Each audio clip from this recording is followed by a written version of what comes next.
أعوذ بالله من الشيطان الرجيم. بسم الله الرحمن الرحيم.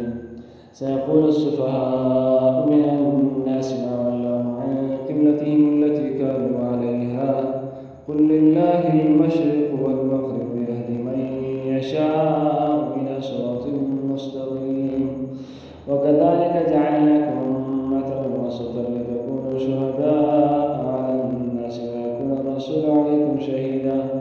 وما جعلنا القبلة التي كنت عليها إلا لنعلم من يتبع الرسول ممن ينقلب على عقبيه وإن كانت لكبيرة إلا على الذين هدى الله وما كان الله ليضيع إيمانكم إن الله بالناس لرءوف رحيم.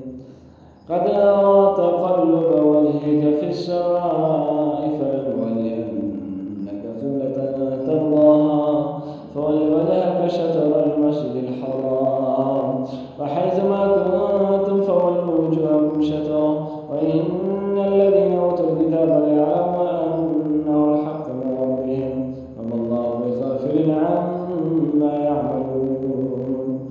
ولئن أتيت الذين أوتوا الكتاب بكل آية ما تبعوا قبلتك وما أنت بتابع قبلتهم وما بعضهم بتابع قبلة بعض ولئن اتبعت أهواءهم من بعد ما جاءك من العلم إنك إذا لمن الظالمين.